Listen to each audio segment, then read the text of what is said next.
வணக்கம் நேயர்களே, இது ஷர்மிளா டாக்கீஸ். நான் உங்கள் டாக்டர் ஷர்மிளா. ஒரு பக்கம் நாட்டுடைய மக்கள் அம்பானியுடைய கல்யாணத்தை கோலாகலமா கொண்டாடிட்டு இருக்காங்கன்னா, இன்னொரு பக்கம் அவங்களுக்கும் சனநாயகத்தும் இருக்கக்கூடிய அந்த ரிலேஷன்ஷிப்ல ஒரு பெரிய டைவர்ஸ பாஜக ஏற்படுத்துது அப்படிங்கிற விஷயத்த பாதி பேர் உணராமலே இருக்காங்க. அதற்கு மேலும் ஒரு சான்றிதழ் தான் இன்னைக்கு இந்த காணொளியில நான் உங்களுக்கு சொல்ல போற விஷயம். நீங்க பாத்தீங்கன்னா, கடந்த பிப்ரவரி 15ஆம் தேதி நாட்டு மக்களுக்கு சுப்ரீம் கோர்ட் ஒரு பெரிய வேலண்டைன் டே கிஃப்ட் குடுத்தது. அவங்க என்ன சொன்னாங்க அப்படின்னா, இந்த தேர்தல் பத்திரங்கள் இருக்கு இல்லையா? எலக்ட்ரல் பாண்ட்ஸ் இது முற்றிலும் டிரான்ஸ்பரண்டா இல்ல. இதுல பல விஷயங்கள் மக்களுக்கு தெரியாமலே நடக்குது. இது டோட்டலி அன்கான்ஸ்டிடியூஷனல். அரசியல் அமைப்பு சட்டத்துக்கும் சனநாயகத்துக்கும் எதிரானது. அதனால இந்த எலக்ட்ரல் பாண்ட்ஸ நாங்க ரத்து பண்றோம். அப்படிங்கிற ஒரு வரலாற்று சிறப்பு மிக்க தீர்ப்பு கொடுத்துறாங்க. பாஜக பயங்கரமா கல்லா கட்டி இருக்கிறாங்களே, இந்த பணத்தை எல்லாம் என்ன பண்ண போறாங்க அப்படிங்கிற கேள்வியை மக்கள் எழுப்பும் பொழுது, இதே தீர்ப்புல இன்னொரு முக்கியமான விஷயத்தையும் அவங்க சொல்லியிருந்தாங்க. அதாவது, இவ்வளவு நாள் காசு கலெக்ட் பண்ணிட்டீங்க, சரி நடந்தது நடந்து போச்சு, அவன் கல்லா கட்டிட்டீங்க. ஆனா யாருக்கு எவ்வளவு போயிருக்கு அப்படிங்கிற டீடைல்ஸ எஸ்பிஐ, அதாவது ஸ்டேட் பேங்க் ஆஃப் இந்தியா, அது மூலமா மட்டும்தான் தேர்தல் பத்திரம் வாங்க முடியும். இது அரசாங்க சம்பந்தப்பட்ட ஒரு பேங்க். அப்போ எஸ்பிஐ மார்ச் 6ஆம் தேதிக்குள்ள இந்த எல்லா டீடைல்ஸையும் எங்களுக்கு நீங்க சமர்ப்பிக்கணும். உங்களுக்கு 3 வாரம் டைம் கொடுக்குறோம். இந்த 3 வாரத்துக்குள்ள யார் யாரு எவ்வளவு எவ்வளவு எலக்ட்ரல் பாண்ட வாங்கினாங்க, அதை எந்தெந்த பொலிட்டிக்கல் பார்ட்டிக்கு டொனேட் பண்ணாங்க, என்னென்ன தேதியில இது நடந்தது, இந்த என்டையர் டீடைல்ஸையும் எங்களுக்கு இந்த 3 வாரத்துக்குள்ள நீங்க சமர்ப்பிக்கணும் அப்படிங்கிற ஒரு விஷயத்த சொல்றாங்க. இந்த டீடைல்ஸ எலெக்ஷன் கமிஷன் மார்ச் 15ஆம் தேதிக்குள்ள தன்னுடைய அபிஷியல் வெப்சைட்லயும் வெளியிடணும். ஏன்னா பொதுமக்கள் இதை பார்த்து தெரிஞ்சுக்கணும் அப்படிங்கிற ஒரு தீர்ப்பை அவங்க கொடுக்குறாங்க. அரசியல் கட்சிகளுக்கு, முக்கியமாக ஆளும் பாஜகவுக்கு 3வது முறை திரும்ப அரியணை ஏறணும்னா இந்த 1 மந்த் அப்படிங்கிறது ரொம்ப குரூஷியலான ஒரு விஷயம். அவர்களுக்கு எதிராக அவங்களை எக்ஸ்போஸ் பண்ணக்கூடிய எந்த ஒரு முக்கியமான விஷயமும் இந்த 1 மந்த்ல வெளியில வந்துச்சுன்னா இது அப்போசிஷனுக்கு ஒரு பலமான ஒரு ஆயுதமா அமைஞ்சிடும் அப்படிங்கறது ஆளும் பாஜகவுக்கும் நல்லா தெரியும், எதிர்கட்சிகளுக்கும் நல்லா தெரியும். அதனால எதிர்கட்சிகள் ரொம்ப ஆர்வமா காத்துக்கிட்டு இருந்தாங்க. ஏன்னா இந்த டீடைல்ஸ் எல்லாம் எலெக்ஷன் கமிஷன் அப்லோட் பண்ணிச்சுன்னா எந்தெந்த கார்பரேட் எந்தெந்த தேதியில எவ்வளவு தொகைய எலக்ட்ரல் பாண்ட் மூலமா எந்தெந்த அரசியல் கட்சிகளுக்கு கொடுத்திருக்கிறாங்க, யாருக்கு எவ்வளவு போய் சேர்ந்திருக்கு அப்படிங்கிற விஷயங்கள் எல்லாம் புட்டு புட்டு பப்ளிக் வெப்சைட்ல வச்சிருவாங்க. இத எந்த ஒரு அடிப்படை இந்திய குடிமகனானாலும் எலெக்ஷன் கமிஷன் வெப்சைட்ல போய் இந்த எல்லா இன்ஃபர்மேஷன் ஆக்சஸ் பண்ணலாம். அப்ப யோசிச்சு பாருங்க, ஒரு பெரிய ஒரு ஆயுதத்தை தூக்கி அப்போசிஷன் கையில கொடுக்குற மாதிரி தானே இருக்கு.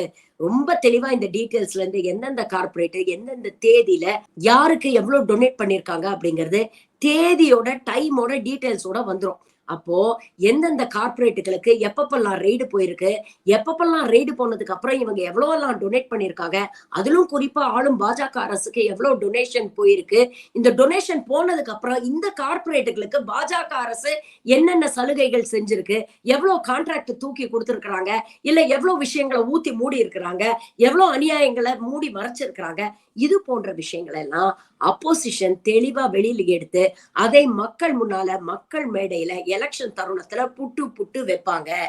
இது பாஜகவுக்கு ஒரு பெரிய பின்னடைவை ஏற்படுத்தும் அப்படிங்கிறது நிதர்சனமான உண்மை. நேத்து நீங்க பாத்தீங்கன்னா எஸ்பிஐ சுப்ரீம் கோர்ட்ல போய் ஒரு மனுவை தாக்கல் பண்றாங்க. அதாவது 12 ஏப்ரல் 2019 இருந்து 12 பிப்ரவரி 2022 வரை இந்த கடந்த 5-6 வருஷத்துல கிட்டத்தட்ட 22,217 எலக்ட்ரல் பாண்ட்ஸ் விநியோகம் பண்ணிருக்கிறோம் அப்படிங்கிற ஒரு விஷயத்த சொல்றாங்க. இதுல 90-95% மேல இருக்கிறதெல்லாம் 1 கோடிக்கு மேற்பட்ட எலக்ட்ரல் பாண்ட்ஸ் அப்படிங்கறத ஏற்கனவே நம்ம தகவல்கள் எல்லாம் பார்த்திருக்கிறோம். இதுல கலெக்ட் ஆன மொத்த அமௌண்ட் பாத்தீங்கன்னா கிட்டத்தட்ட 22,000 கோடிக்கு மேல். இந்த 22,000 கோடியில 16,000 கோடி மட்டும் பாஜகவுக்கு சென்றிருக்கிறது. இந்த செய்திகள்லாம் தொடர்ந்து நாம பேசி பேசி அழுத்துட்டோம். இப்ப இவங்க என்ன சொல்றாங்க அப்படின்னு பாத்தீங்கன்னா 22,217 எலக்ட்ரல் பாண்ட்ஸ் நாங்க விநியோகம் பண்ணிருக்கிறோம். மொத்தம் எடுத்து பாத்தீங்கன்னா கிட்டத்தட்ட 44,400க்கு மேற்பட்ட டேட்டா எங்க கையில இருக்கு. அப்ப இந்த டேட்டா எல்லாம் எடுத்து அதெல்லாம் கொரிலேட் பண்ணி அதெல்லாம் மேட்ச் பண்ணி டேப்லெட் பண்ணி சப்மிட் பண்றதுக்கு எங்களுக்கு 3 வாரங்கள் பத்தாது அப்படிங்கிற செய்திய எப்ப சொல்றாங்கன்னா 2 நாள் முன்னால, அதாவது 6ஆம் தேதி இதெல்லாம் குடுக்கணும் அப்படின்னு சுப்ரீம் கோர்ட் சொல்லும்போது 2 நாள் முன்னால இந்த போன்ற காரணங்கள வச்சு என்ன சொல்றாங்க, எங்களுக்கு கொஞ்சம் டைம் தேவை. எவ்வளோ 2, 3 நாட்கள்னு கேட்கறாங்களா? இல்ல 2, 3 வாரங்கள் கேட்கறாங்களா? இல்ல. முழுசா முள்ளங்கி பத்த மாதிரி 4 மாசம் எங்களுக்கு தேவை. ஜூன் 30ஆம் தேதி வரைக்கும் எங்களுக்கு டைம் கொடுங்க. ஜூன் 30ஆம் தேதிக்குள்ள இந்த டீடைல்ஸ் எல்லாம் உங்களுக்கு நாங்க சப்மிட் பண்றோம் அப்படிங்கிற ஒரு விஷயத்த சொல்றாங்க. ஜூன் 30ன்னு எதுக்கு சொல்றாங்க? ஏன்னா இந்த ஜூனுக்குள்ள எலெக்ஷன் எல்லாம் முடிஞ்சிடும், மக்கள் ஓட்டெல்லாம் போட்டுருவாங்க, ஆட்சி அமைஞ்சிடும். அதுக்கப்புறம் இந்த டேட்டா வந்தா என்ன, வரலன்னா என்ன, அதை பத்தி யாரு பெருசா கவலைப்பட போறாங்க? இப்ப இருக்கக்கூடிய இந்த பிரச்சனையை சார்ந்து இருக்கக்கூடிய இதே வீரியத்தை, இதே தெளிவை, இதே ஆக்ரோஷத்தை எதிர்க்கட்சிகள் அப்ப காட்டுமா? அப்படியே காட்டினாலும் பரவாயில்ல, நாம ஆட்சியில இருந்தா நாம சமாளிச்சுக்கலாம் அப்படிங்கிற ஒரு ஐடியாவோட தான் 4 மாசம் எக்ஸ்டென்ஷன் கேக்குறாங்க. சுப்ரீம் கோர்ட் ஒரு ஆர்டர் போனோம். ஆனா அதை தெளிவா மதிக்காம அதை ஒதுக்கி வச்சுட்டு இவங்களா ஒரு சட்டத்தை பாஸ் பண்ணி பல விஷயங்களை நிறைவேற்றிப்பாங்க. இப்போ இந்த எலக்ட்ரல் பாண்ட் விஷயத்திலையும் இதே முயற்சியில் தான் பாஜக ஈடுபடுது. இது அரசியல் சனநாயகத்துக்கு, அரசியல் அமைப்பு சட்டத்துக்கு எதிரானது. நமக்கு எல்லா ரைட்ஸும் இருக்கு. யார் யாருக்கு எவ்வளவு டொனேட் பண்ணாங்க, பதிலுக்கு இவங்க அவங்களுக்கு என்ன செஞ்சாங்க அப்படின்னு தெரிஞ்சுக்கிற உரிமை, அடிப்படை உரிமை ஒவ்வொரு இந்தியன் சிட்டிசனுக்கும் இருக்கு. இப்படி கிடைத்த பணத்தை வச்சு எத்தனையோ மாநிலங்கள்ல ஆட்சிகளை கலைச்சு எம்எல்ஏக்களை விலக்கு வாங்கி இன்னைக்கு சனநாயகத்தையே ஒரு கேலி கூத்தாக்கிட்டு இருக்காங்க அப்படிங்கிற உண்மைய வெளிச்சம் போட்டு மக்களுக்கு காட்டக்கூடிய ஒரு விஷயம் இந்த தகவல்கள். அப்போ இந்த தகவல்கள் வெளியில வந்தா இது பாஜகவுக்கு ஒரு பெரிய அடியா இருக்கும். ஏன்னா யாரு எவ்வளவு எந்த பார்ட்டி கொடுத்திருக்காங்க அப்படிங்கிற விஷயம் ஒன்றிய அரசாங்கத்துக்கும் ஸ்டேட் பேங்க் ஆஃப் இந்தியாவுக்கும் மட்டும்தான் தெரியும். இன்னும் இதை பப்ளிக் பண்ணல இந்த இன்ஃபர்மேஷனை. அப்போ இந்த 4 மாசம் நீங்க டைம் கொடுத்தீங்கன்னா இதை எவ்வளவு தூரம் மேனிபுலேட் பண்ணி பல உண்மைகள் மறைக்கப்படும் அப்படிங்கறதையும் கொஞ்சம் யோசிச்சு பாருங்க. ஒன் நேஷன் ஒன் எலெக்ஷன் இவங்க பேசுறாங்க. ஒரேடியா நாட்டில் இருக்கக்கூடிய 97,000 கோடி வாக்காளர்களுக்கு ஒரே நேரத்துல நாங்க எலெக்ஷன் நடத்துவோம், அதுக்கான இன்ஃப்ராஸ்ட்ரக்சர் எங்க கிட்ட இருக்கு, அதற்கான இவிஎம் மெஷினரி எங்க கிட்ட இருக்கு, ஒரே நாள்ல கவுண்டிங்கையும் முடிச்சு ரிசல்ட்டையும் ரிலீஸ் பண்ணிடுவோம் அப்படின்னு தைரியமா பேசக்கூடிய ஒரு பாஜக ஒன்றிய அரசாங்கம் ஒரு வெறும் 22,000 சொச்சம் எலக்ட்ரல் பாண்ட்ஸ் பத்தின டீடைல்ஸ ஓவர் நைட் இவங்களால ரிலீஸ் பண்ண முடியாதா? அப்ப ஏன் இவங்க இதுல சுரக்கத்தை காட்டுறாங்க? டிமானிட்டைசேஷன் அப்படிங்கிற பேர்ல ஒரே நாள்ல மேடையில ஏறி 2 நிமிஷத்துல 500 ரூபாயும் 1000 ரூபாயும் இனிமேல் செல்லாதுன்னு சொல்லி கோடிக்கணக்கான மக்கள் பேங்க் வாசல்ல நின்னு கேஷ மாத்தக்கூடிய நிலைமைக்கு கொண்டு வந்ததுதான் இந்த பாஜக அரசு. அப்ப பேங்கோடைய நிலைமை பத்தியோ இல்ல பேங்கோடைய வேலை பளுகளை பத்தியோ அவங்க கவலைப்படல. 2 நாள் 3 நாள் எந்த அளவுக்கு வங்கிகள் திண்டாடி போனது அப்படிங்கறதெல்லாம் நம்ம பாத்துக்கிட்டு இருக்கோம். அப்ப அவ்வளவு தூரம் செய்யக்கூடிய ஒரு பாஜக அரசு வெறும் 22,000 சொச்சம் தேர்தல் பத்திரங்களுடைய டீடைல்ஸ வெளியிடுறதுக்கு எதுக்கு 4 மாசம் டைம் அப்படிங்கிற ஒரு கேள்வி எழுது. இந்த 10 ஆண்டுகள்ல டிஜிட்டல் இந்தியாவா மாத்திட்டோம். ஏழை எளிய மக்கள் கையில கூட ஸ்மார்ட் போன் இருக்கு, எல்லா டேட்டாவையும் ஈஸியா ஆக்சஸ் பண்ணலாம் அப்படின்னு சொல்லக்கூடிய பாஜக இந்த விஷயத்துல மட்டும் ஏன் இவ்வளவு சுரக்கம் காட்டுறாங்க? வெறும் 22,000 சொச்ச எலக்ட்ரல் பாண்ட்ஸ் தானே. இது என்ன நீங்க கார்பன் பேப்பரை வச்சு இதெல்லாம் கைப்பட எழுதியா நீங்க சுப்ரீம் கோர்ட்டுக்கு கொடுக்க போறீங்க? எல்லாமே டிஜிட்டல் பிளாட்ஃபார்ம்ல தானே இருக்கு. ஒவ்வொரு எலக்ட்ரல் பாண்டுக்கும் ஒரு யூனிக் ஐடென்டிபிகேஷன் நம்பர் இருக்கும். இந்த எலக்ட்ரல் பாண்ட் யாருக்கு போகுதோ அவங்க அந்த டிரான்சாக்ஷனுக்கும் ஒரு unique identification ID, transaction ID இருக்கும். இது எந்த பேங்க்குக்கு போய் சேருதோ, அது எந்த தேதியில என்ன அமௌண்ட் எந்த பொலிட்டிக்கல் பார்ட்டியோட அக்கௌண்ட்ல போய் சேர்ந்தது, இது எல்லாத்துக்குமே டிஜிட்டல் ஃபுட் பிரிண்ட்ஸ் இருக்கும். அப்போ ஒரு சிம்பிள் ப்ரோக்ராம் இருந்ததுன்னா இது எல்லாத்தையும் 1 மணி நேரத்துல எடுத்து கொடுத்துடலாம். 1 மணி நேரத்துல செய்ய வேண்டிய வேலைக்கு 3 வாரம் டைம் கொடுத்திருக்கு சுப்ரீம் கோர்ட். ஆனா அது பத்தாதுன்னு இன்னும் 4 மாசம் டைம் கேக்குறீங்கன்னா இவங்க எவ்வளவு பெரிய அயோக்கியர்களா இருப்பாங்க அப்படிங்கறத கொஞ்சம் யோசிச்சு பாருங்க மக்களே.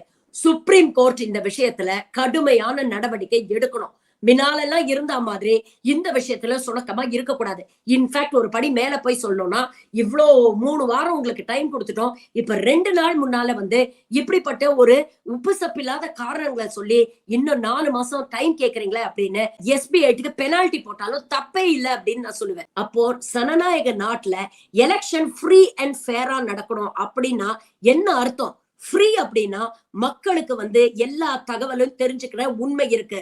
ரைட் டு இன்ஃபர்மேஷன் ஆக்ட் மூலமா அரசியல் அமைப்பு சட்டம் ஒவ்வொரு இந்தியனுக்கும் இந்த தகவலை அறியக்கூடிய உரிமையை கொடுத்திருக்கு.